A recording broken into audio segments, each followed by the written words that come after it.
Bueno, pues muchísimas gracias, Cristina. Me toca a mí ahora presentar el trabajo que hemos hecho en, voy a abrir en COVID Model, ¿vale? COVID Model es una campaña de incidencia política que hicimos, bueno, os tenéis que poner en el contexto de lo que fue marzo de 2020. Bueno, yo creo que esto todos lo recordamos, es casi como lo del tema de las Torres Gemelas, sabemos perfectamente identificar dónde estamos, cómo nos sentimos, etc. En aquel momento nosotros nos llamábamos y decíamos, ¿qué podemos hacer? ¿Qué podemos hacer desde el Partido por un Mundo Más Justo? ¿Cuál debe ser nuestro rol? Y lo que veíamos era, bueno, pues un escenario en el Parlamento que no hace falta que os describa, porque lo visteis vosotros, ¿no? Era unos partidos a otros y unos políticos a otros tirándose las cifras a la cabeza unos a otros, ¿no? La verdad que vimos muy poco rigor, muy poca reflexión y pensamos que nosotros podíamos aportar algo de eso.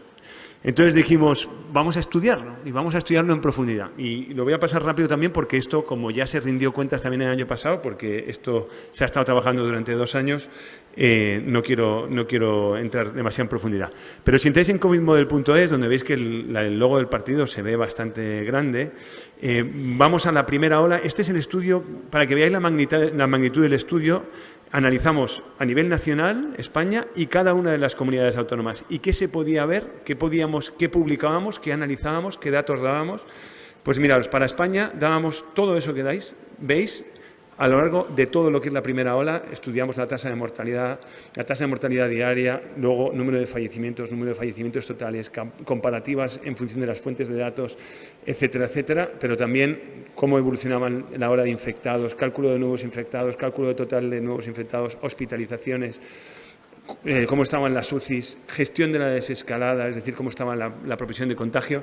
Y para cada una de esas cosas que veis ahí, cuando le das en la web, lo que te muestra es cómo estaba el gráfico. Ahí, por ejemplo, este gráfico era muy interesante porque fuimos los primeros en analizar cómo era la tasa de mortalidad antes y sin, con y sin colapso sanitario, ¿no? En Madrid sabéis que hubo un colapso sanitario muy importante que incrementó la tasa de mortalidad muy considerablemente. Ahí poníamos cómo era la tasa de mortalidad en función de la edad, ¿vale? O sea que a la izquierda tenéis los niños que acaban de nacer y a la derecha las personas más mayores. La tasa de mortalidad se multiplicaba por 10 entre menores de 65 años menores de 45 años a personas de 65 años se multiplicaba por 10, de 65 a 75 se volvía a multiplicar por 10 y de 75 para arriba se volvía a multiplicar por 10 la tasa de mortalidad. Y era mucho mayor, casi se llegaba a duplicar cuando teníamos colapso sanitario. Esto basado en los datos que nosotros íbamos obteniendo, ¿no? También veíamos cómo esa tasa de mortalidad aumentó significativamente durante marzo y abril del 2020 como consecuencia de ese colapso y luego se fue reduciendo hasta bajar al 15% de tasa de mortalidad para los mayores de 75 años. Y luego también hacíamos un análisis constante de predicción de fallecimientos. Esto ya en la segunda ola, ¿vale?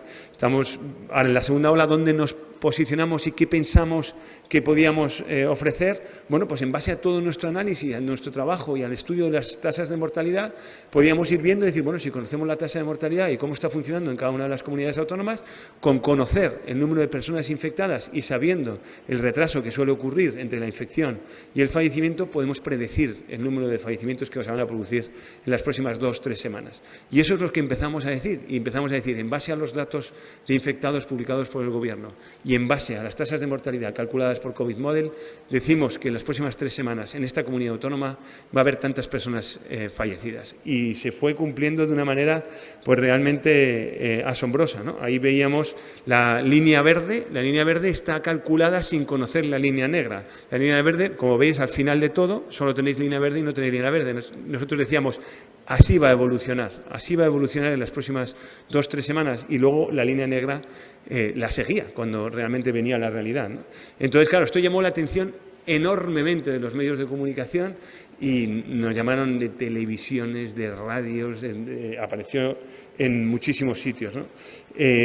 Ahí también nos estuvimos fijando en la segunda ola y ya durante el año 2021 en cómo evolucionaba Las UCIs. Nosotros detectamos que lo más crítico era cuando las UCIs se saturaban y ahí es cuando la tasa de mortalidad se multiplicaba, ¿no? Entonces era muy, muy importante hacer un seguimiento muy, muy cercano de cómo estaban evolucionando las UCIs en cada una de las comunidades autónomas y aquí había una situación completamente dispar en función de la comunidad, ¿no?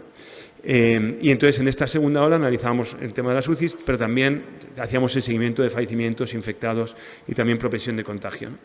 Y finalmente, en la tercera parte, ya final, cuando ya empezábamos a ver que nosotros, o sea, ahí sí que tenemos que ser honestos, durante un tiempo pensábamos que íbamos en la vanguardia, ¿no? Pensábamos, lo que estamos ofreciendo con mucha valentía, son datos muy útiles que le están viniendo muy bien a las administraciones públicas y le están viniendo muy bien a los medios de comunicación y a la sociedad en general para estar informados. Pero luego ya llegó un momento, sobre todo a partir de marzo 2021, o sea, hace 7 meses, que veíamos que ya íbamos por detrás.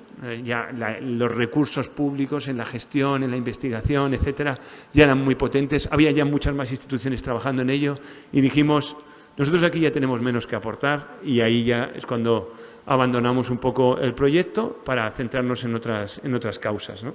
La última cosa que ya hicimos era un seguimiento de cómo se estaban dando las vacunas y cómo por cada una de las comunidades autónomas y a nivel nacional, porque ahí es donde estaba el foco de la atención en aquel momento.